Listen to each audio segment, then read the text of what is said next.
Aujourd'hui, on se trouve pour une vidéo qui concerne mon accouchement, ma grossesse. Je pense qu'on va d'abord parler de ma grossesse. Avant, peut-être à 10 000 likes, non, à 10 000 vues, on parle de mon accouchement. Ok? Donc, ou bien je parle des deux. Il y a même quoi à regarder là. Parce que ça peut quand même édifier plus d'une femme en fait. C'est mon expérience à moi et il faut savoir que les grossesses sont différentes. Mais dans mon cas, mon test de grossesse à l'hôpital était négatif alors que j'étais véritablement enceinte et j'ai accouché d'une merveilleuse fille. C'est pour ça que je suis girly aujourd'hui parce que je vais parler de cette expérience que je souhaite à toutes les femmes en fait. Hein. Je suis belle. Hein? On se retrouve après le dingle.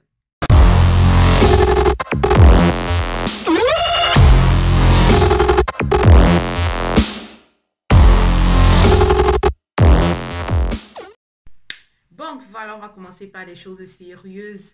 Bon, je dirais que mon histoire, elle est vraiment atypique parce que je dirais que il y a des filles qui vivent ça aussi, mais c'est pas courant, ça court pas les rues.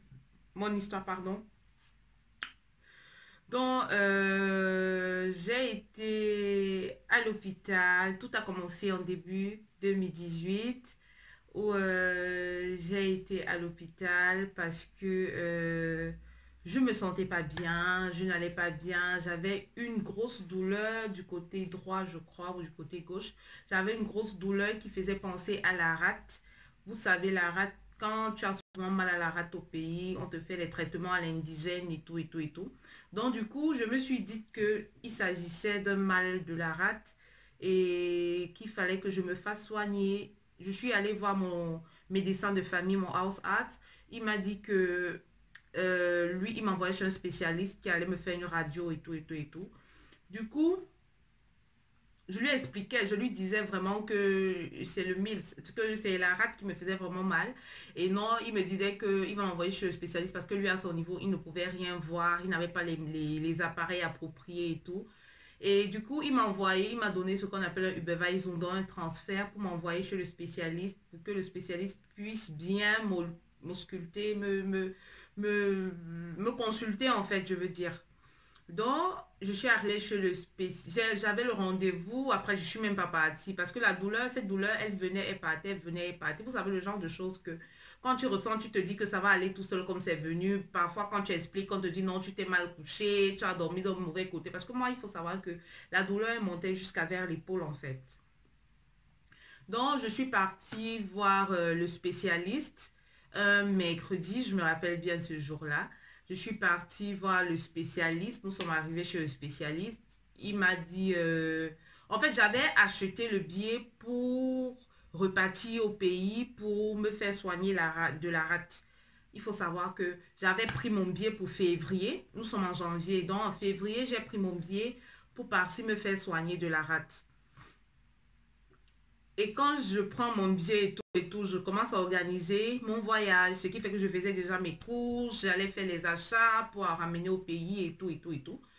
Et quand un soir, la douleur, elle s'accentue vraiment. J'avais un voyage à faire.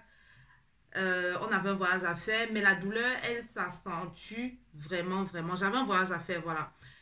Et quand la douleur s'accentue, je dis, ok, je peux pas voyager sans partir voir un médecin. Je suis partie à l'hôpital. Quand j'arrive à l'hôpital, on me fait le toucher et tout. Mais j'avais un petit soupçon de grossesse. J'avais un truc qui me disait que je peux être enceinte. C'était pas très clair dans ma tête parce que j'avais pas encore de retard j'avais pas encore de retard de menstruation. Donc tout allait normal jusque-là. Mais je savais que j'étais enceinte. Je sais pas comment vous dire, mais je savais que j'étais enceinte sans... c'était pas une grossesse psychologique parce que parfois tu peux faire une grossesse, comment on appelle ça? Tu peux te faire une grossesse dans le cerveau alors que c'est pas vrai et tout, une grossesse cérébrale et tout. Donc, ce n'était pas ça, c'était pas le cas. Je savais vraiment que j'étais enceinte. Vous savez, ce petit truc-là qui te dit que vraiment tu es enceinte, il y a un truc qui va pas et tout et tout. Mais les symptômes n'étaient pas si graves, à part cette grosse douleur que j'avais du côté gauche. Si ça devait être gauche ou droit, ça fait quand même plus d'un an, donc je me rappelle pas très bien. Donc, du coup, je me dis, bon, il faut qu'on aille à l'hôpital.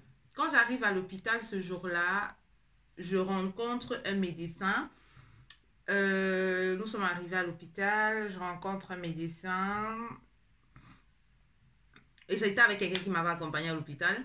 Je rencontre un médecin, nous sommes arrivés et le médecin me dit que il touche, il touche, il touche. Il me dit, mais non, si c'était la rate, ce n'est pas un organe qui, qui, qui peut faire autant mal que si c'était la rate. Il commence à m'expliquer, si c'était la rate, ça devait être machin et tout. Il fait l'échographie et tout. Il me dit, mais non, tu peux pas avoir mal à la rate et tout. Moi, dans ma tête, vous savez, quand tu as déjà ta maladie dans la tête, tu te dis que j'avais hier expliqué ça à tout le monde. Je savais hier que j'allais partir me faire soigner au pays. Parce que moi, j'évite au maximum les opérations ici en Europe.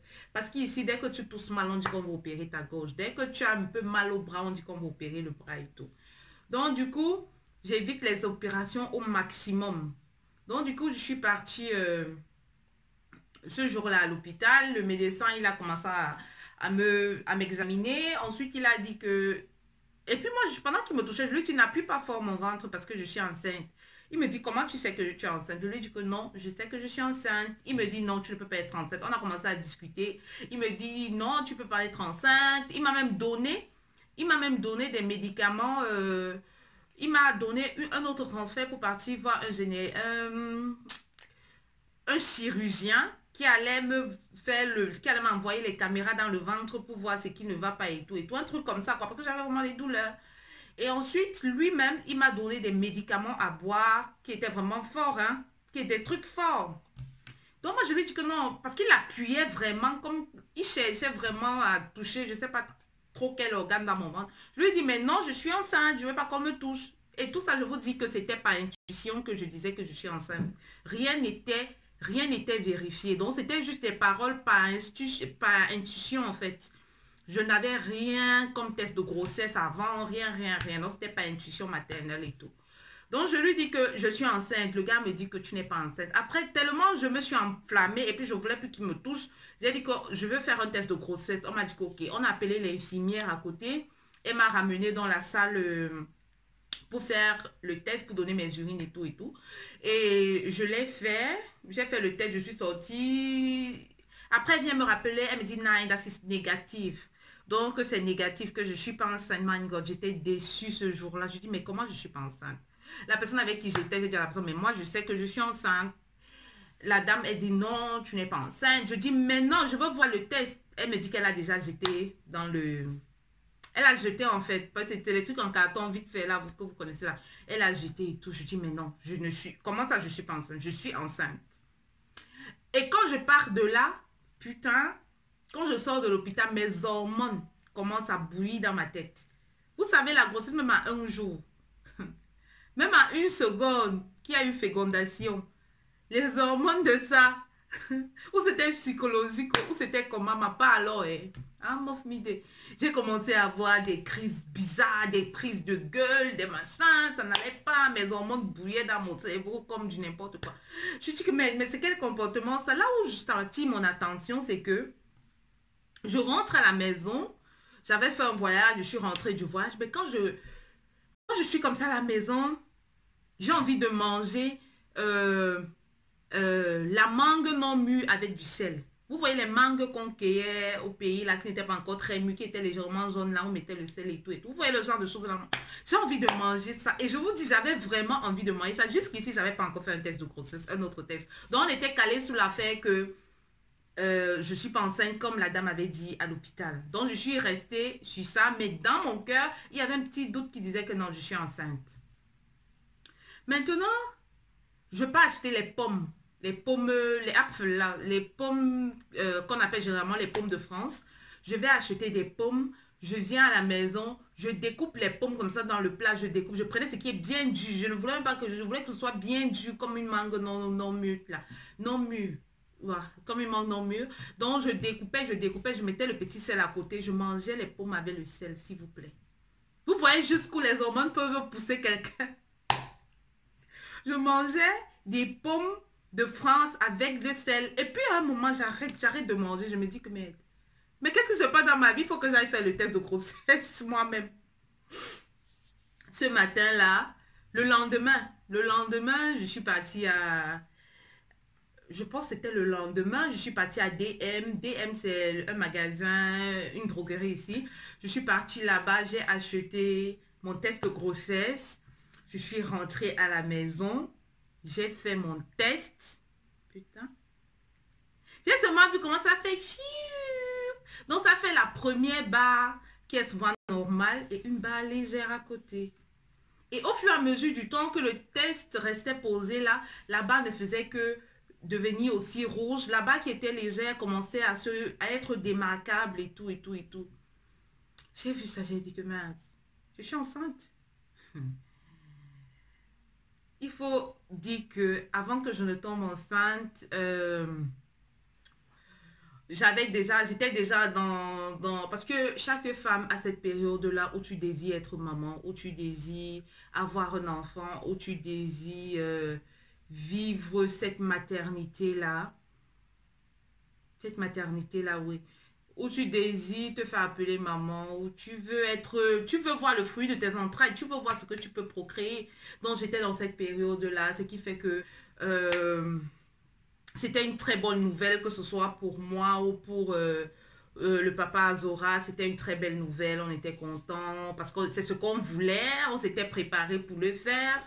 Mais c'est le fait que le médecin nous dise à l'hôpital que ce n'était pas une bonne nouvelle, que ce n'était pas le cas, que ça nous a un peu découragé, ça nous a affaibli, alors que la petite Zora était là, elle était bien cachée, bien au chaud, il n'y avait pas de souci. Donc, je ne peux pas faire la suite de la vidéo parce que je pense que ça va faire trop long si je me mets à faire une vidéo avec toute l'histoire jusqu'à l'accouchement, quoi. Donc, je m'arrête là juste pour dire que mon test de grossesse était négatif par le médecin. Et le test fait par le médecin était négatif alors que j'étais réellement enceinte. Réellement enceinte. La petite Zora était là, bien au chaud. Et aujourd'hui, elle est née. Tout va bien par la grâce de Dieu. Et je remercie le Seigneur.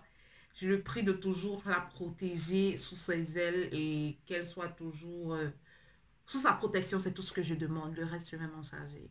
Voilà. Donc, la suite de la vidéo, si cette vidéo atteint 10 000 vues minimum, je vais vous faire la suite et vous raconter même jusqu'à la grossesse. Donc, je vais faire la suite tout de suite. Je vais la garder. Maintenant, si elle atteint 10 000 vues minimum, je vais publier la suite en fait. Donc, ça, c'est la partie 1. Je vais vous publier la suite. Je vous souhaite tout le bonheur du monde. Toutes les femmes qui sont en train d'être en essai bébé, je vous dis beaucoup de courage parce que c'est pas facile d'être dans cette période-là. Et je vous demande de déstresser au maximum parce que c'est quand tu t'attends le moins que tu tombes enceinte. C'est pas quand tu penses que tu vas tomber enceinte. C'est pas une machine, c'est pas automatique. Et il faut savoir que c'est Dieu qui donne l'enfant. Tu peux faire des fausses couches avec des personnes que Dieu n'a pas prévues, qui seront les papas de tes enfants. Mais avec une seule personne, tu portes ton enfant et puis l'enfant grandit et puis tout se passe bien parce que c'est Dieu qui décide qui sera le père ou la mère de ton enfant. Pour toutes celles qui sont en train d'essayer, beaucoup de courage, prière, prière, prière. Parce que quoi qu'on dise, aucun homme ne donne l'enfant, c'est Dieu. C'est Dieu qui décide. Dieu qui sait que Fatimata et Daouda vont se rassembler et ils vont faire un enfant dans ce monde. Donc, beaucoup de courage à toutes celles qui essayent et dites-vous que ça va aller. Ce n'est jamais facile, mais ça va aller. C'est vraiment un bonheur d'être maman. C'est vraiment la plus belle chose qui me soit arrivée. Et je le souhaite à toutes les femmes. Et voilà quoi. C'est une expérience magique, vraiment magique. Donc, si vous avez des questions, si vous aussi vous avez vécu des faux négatifs, écrivez en commentaire et dans la suite, on verra comment continuer la suite. On va débattre ensemble et je vous souhaite tout le bonheur du monde. Alors, il faut partager au maximum ma vidéo, liker si elle vous a plu, commenter. Qu'elle vous plaise ou non, commentez. Quelqu'un a toujours quelque chose à dire. Que ce soit un commentaire positif ou bien une critique instructive, faites-le, mais dans le respect et l'amour de la famille. Alors, n'hésitez pas à me suivre sur mes réseaux sociaux respectifs.